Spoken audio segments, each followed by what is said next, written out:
Sejam todos bem-vindos ao programa Evangelho no Lar, do Centro Espírita Lar do Amor, situado à Rua Viúva Lacerda, 101, bairro Humaitá, no Rio de Janeiro.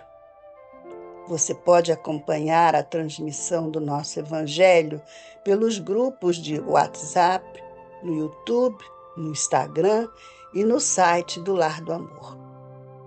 Então, preparemo-nos para nosso encontro semanal com Jesus, buscando um ambiente calmo, sem interferências e lembrando de colocar a água para ser fluidificada pelos bons espíritos.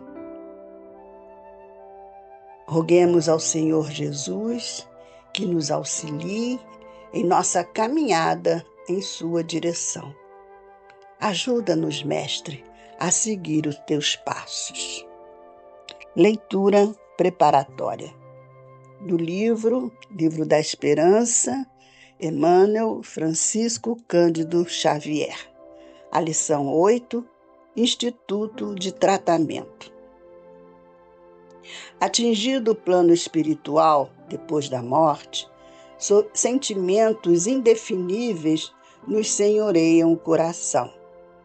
Nos recessos do espírito rebentam mágoas e júbilos, poemas de ventura e gritos de aflição, cânticos de louvor pontilhados de fel e brados de esperanças que se calam de súbito no gelo do sofrimento. Rimos e choramos, livres e presos, triunfantes e derrotados, felizes e desditosos.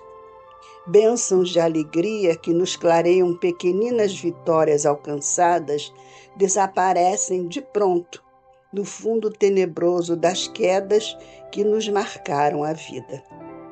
Suspiramos pela ascensão sublime, sedentos de comunhão com as entidades heróicas que nos induzem aos galardões fulgentes dos cimos.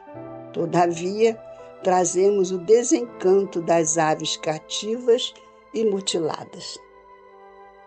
Ao invés de asas, carregamos grilhões na penosa condição de almas doentes. Na concha da saudade, ouvimos as melodias que irrompem das vanguardas de luz, entretecidas na glória dos bem-aventurados. No entanto, austeras admoestações nos chegam da terra pelo sem-fio da consciência. Nas faixas do mundo somos requisitados pelas obrigações não cumpridas. Erros e deserções clamam dentro de nós, pedindo reparos justos.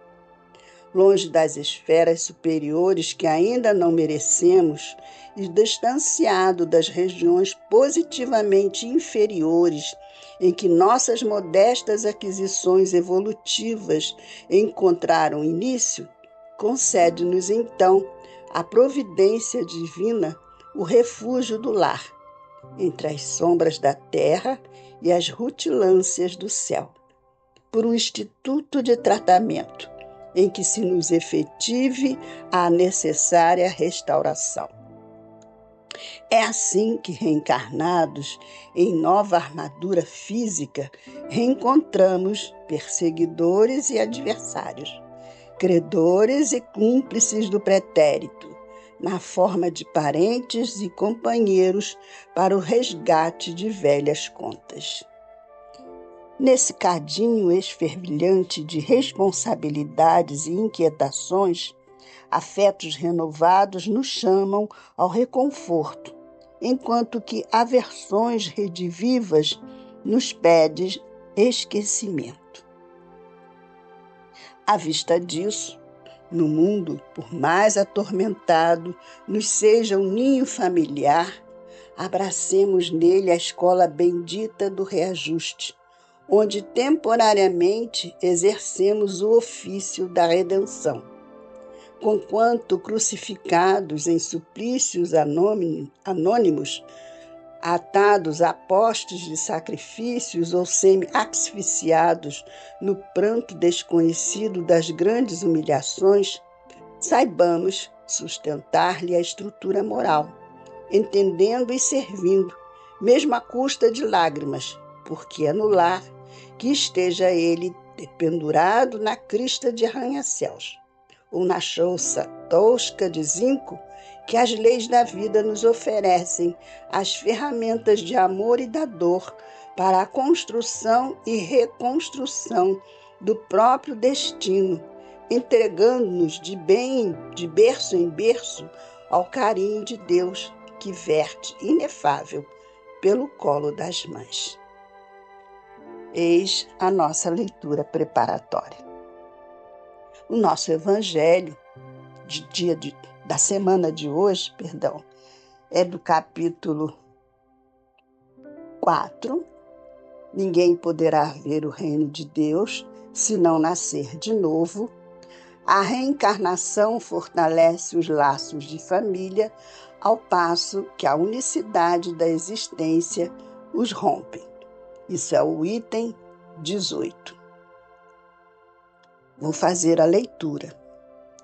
Os laços de família não sofrem destruição alguma com a reencarnação, como pensam certas pessoas. Ao contrário, tornam-se mais fortalecidos e apertados. O princípio oposto, sim, os destrói. No espaço, os espíritos formam grupos ou famílias entrelaçadas pela afeição, pela simpatia e pela semelhança das inclinações. Ditosos por se encontrarem juntos, esses espíritos se buscam uns aos outros. A encarnação apenas momentaneamente os separa, porquanto, ao regressarem à erraticidade, novamente se reúnem como amigos que voltam de uma viagem. Muitas vezes até uns seguem a outros na encarnação, vindo aqui reunir-se numa mesma família ou no mesmo círculo, a fim de trabalharem juntos pelo seu mútuo adiantamento. Se uns encarnam e outros não, nem por isso deixam de estar unidos pelo pensamento. Os que se conservam livres velam pelos que se acham em cativeiro. Os mais adiantados se esforçam por fazer que os retardatários progridam. Após cada existência, todos têm avançado um passo na senda do aperfeiçoamento. Cada vez menos presos à matéria, mais viva se lhes torna a afeição recíproca, pela razão mesma de que, mais depurada, não tem a perturbá-la o egoísmo nem as sombras das paixões. Podem, portanto, percorrer, assim, ilimitado número de existências corpóreas, sem que nenhum golpe receba a mútua estima que os liga. Está bem visto que aqui se trata de afeição real, de alma a alma, única, que sobrevive à destruição do corpo, porquanto os seres que neste mundo se unem apenas pelos sentidos, nenhum motivo têm para se procurarem no mundo dos espíritos. Duráveis somente o são as afeições espirituais. As de natureza carnal se extinguem com a causa que lhes deu origem. Ora, semelhante causa não subsiste no mundo dos espíritos, enquanto a alma existe sempre. No que concerne às pessoas que se unem exclusivamente por motivo de interesse, essas nada realmente são umas para as outras. A morte as separa na terra e no céu. Então, vamos fazer uma leve e breve reflexão. E eu começo dizendo que a doutrina espírita nos esclarece sobre o papel educativo, mas principalmente regenerador da família, como ser espiritual e até a formação do homem de bem no futuro. Mas como é essa formação familiar terrena? Ela se inicia, conforme vimos, no plano espiritual. E uma vez despertos e conscientes dos compromissos, muitas vezes falhos anteriormente, nós retornamos à vida física com as provas necessárias ao nosso ressarcimento, à nossa reparação, ao nosso perdão, à nossa benevolência, à nossa indulgência. Olha quanta coisa temos que trabalhar.